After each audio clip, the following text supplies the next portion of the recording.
The rain that changed everything. The rain fell in steady sheets that autumn morning, turning the city streets into rivers of gray.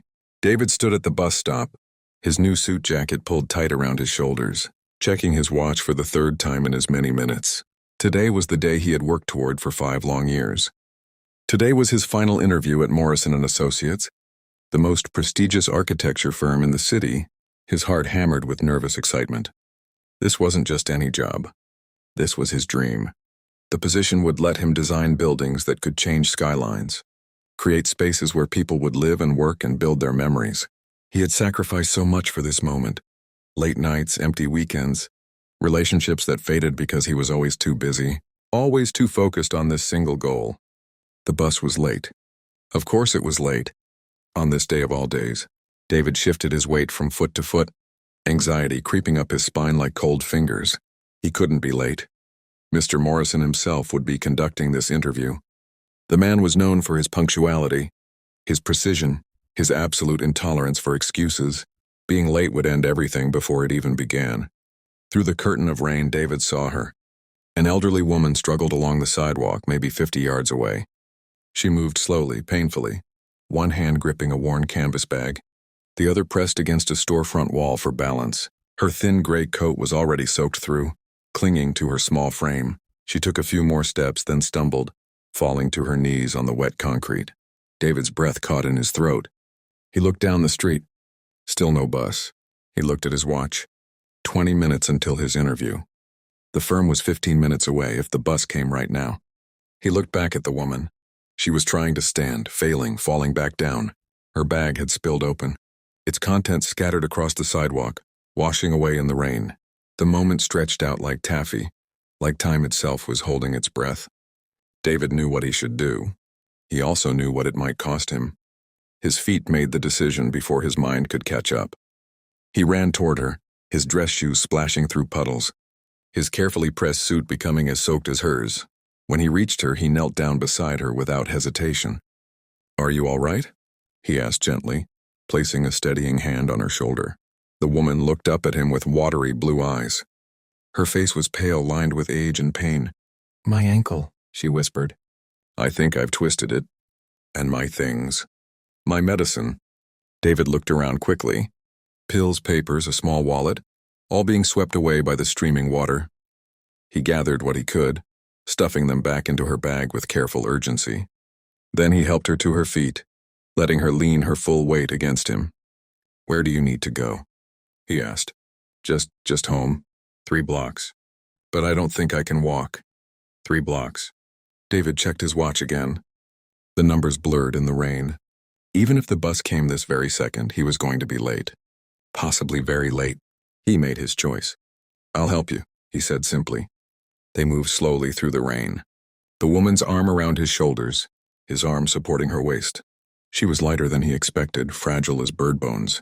She didn't speak much, saving her breath for the effort of moving. David didn't speak either. He was too busy watching his dream dissolve like sugar in water. Every step away from that bus stop felt like a step away from his future. 5 years of work, gone. He would never get another chance with Morrison & Associates. They didn't do second chances. But what else could he have done? Left her there in the rain? Left her to suffer while he chased his ambitions? No, he couldn't have lived with that. The woman's apartment building was old but dignified, with brick walls and an iron railing that David helped her climb, step by painful step. She fumbled with her keys, hands shaking from cold and pain, and David gently took them from her, opening the door. Inside, her apartment was small but warm, filled with photographs and the smell of old books.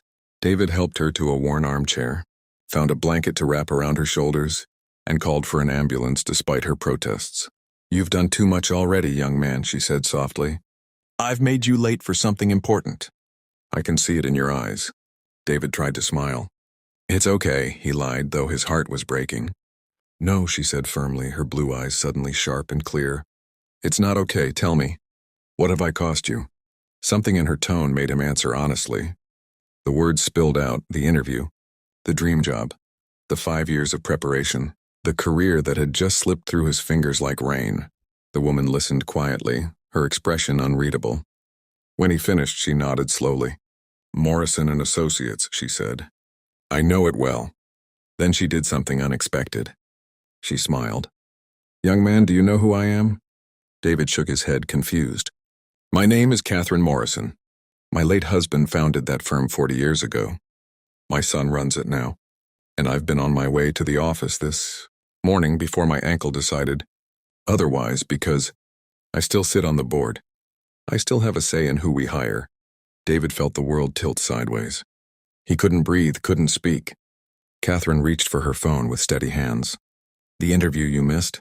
It was a test of qualifications, of knowledge, of technical skill. Important things, certainly.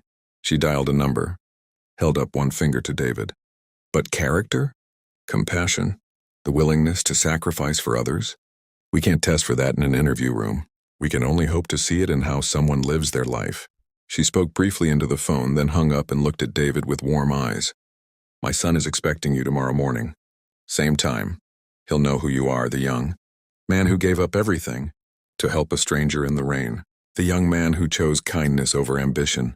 She paused, her voice growing softer. The kind of young man who will design buildings not just for beauty or profit, but for the people who will live in them. That's what we need. That's what the world needs. David felt tears mixing with the rain still dripping from his hair. I don't know what to say. Say you'll be there tomorrow, Catherine said simply. And say you'll never stop being the person you were today. The ambulance arrived then, and as the paramedics checked Catherine's ankle, David walked to the door in a daze. He turned back once, meeting her eyes.